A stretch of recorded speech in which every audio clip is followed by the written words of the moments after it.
Alright, got the strings off, everything's taped up. Took a razor knife for these areas here so that when the neck comes off it doesn't remove any of the finish. Here's a little plate.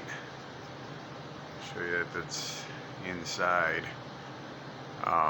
It's supposed to be a bolt behind that plate, and now that I got it off I realize that bolt's missing. Now the Martin factory says that bolt's there, it's just there for till the glue dries.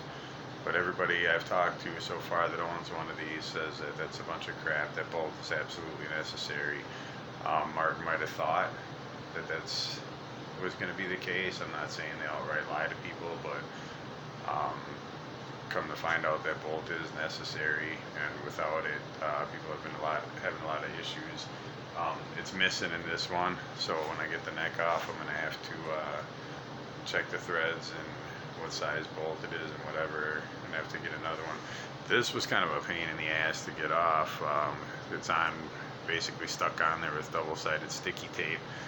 So anybody that knows me or has seen my videos before, they know that I like to make my own tools.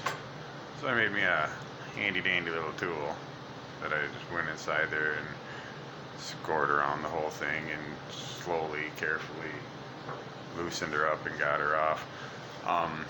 My phone's being kind of a jackass, so I don't know how long I have to video. It only lets me go for so long, so this is going to be in a couple of different parts.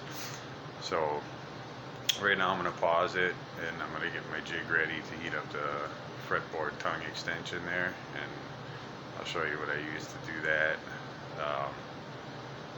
And after that, I guess I'll just videotape the important stuff, because I mean, you guys pretty much get the idea. So stand by, I'll be right back.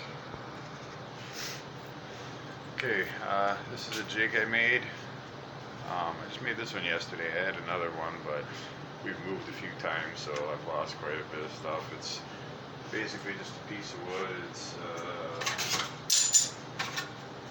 part of an old cabinet, I think. It's about 1.25 inches thick. It's lined with cork on the bottom to protect the body. It fits right over the tongue extension and the bridge. So then that way, if you ever got to heat up the bridge or whatever, to remove the bridge, you got that too. This particular guitar, I'm not going to have to take the 15th fret out and drill it for the steam, because I can introduce the steam right through that bolt hole. But I'll take the phone here and I'll give you a little better shot of the jig here.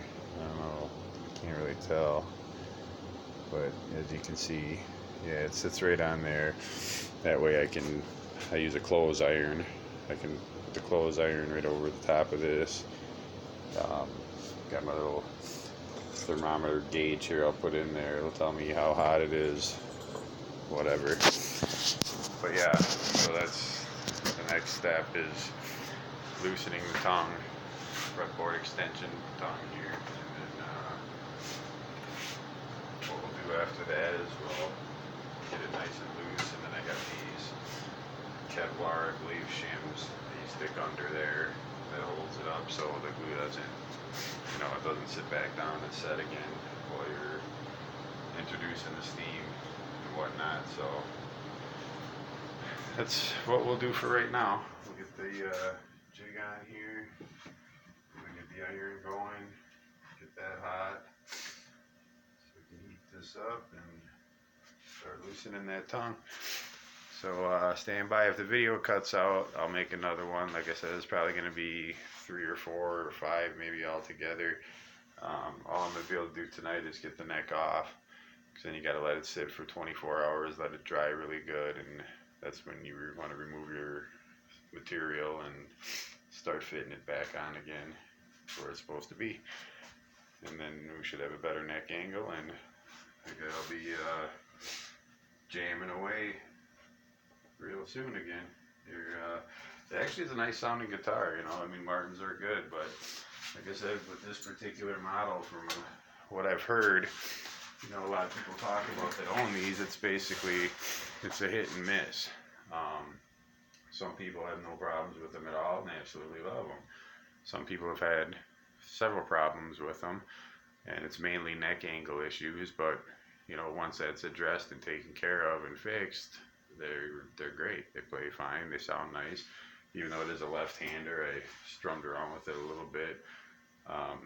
The action was really high, so it was hard to play. Plus, I can't play left-handed, but it does have a really nice sound to it. So I'm gonna get her all fixed up and so we can enjoy it again.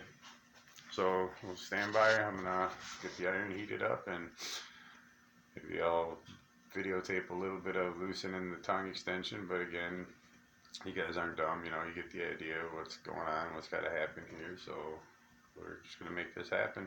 I'll be back. I'll tell you what, these old school clothes irons are they're a trip, man. As soon as I plugged it in, the thing's pretty hot as already. So get the heat going here. Like I said, get it, leave it on for a few minutes, and then check it. You know, see if we can get our putty knives in there at all. And you know, you want enough heat to loosen the glue, but I try to use as little as possible. You know, just enough. You don't want too much. You know, because you don't want to loosen anything else. So check it every few minutes, and that's that. So stand by, I'll be back. Okay, it's starting. I'm starting to be able to get the knife under there, so it's starting to loosen up a bit. Trick is you don't want to heat it up too fast. You really want to take your time. Everything you do when it comes to guitars. So I'm gonna heat it up a little bit more. Keep it going for a little while. Like I said, I'm in no rush. I don't want it to. Good thing to do though while you're doing this, you get time to kill. You can always, like I said, I like to make my own tools. So come over here. Let's see if we can. What the hell is it? I can find it with the camera. I am making myself a, right there, fret leveling file. Cut out a little slot here in this piece of oak, and I'm going to put this file in here and cut it to shape. You know, you can look those up on StewMac or whatever, and that's another good 50-60 bucks or whatever for one of these. I'll show you that when I'm all done. So while I'm letting that heat up and letting everything do what it's got to do, like I said, you want to take your time. You don't want to rush anything. It's a good thing to take your time, do everything as slow as possible.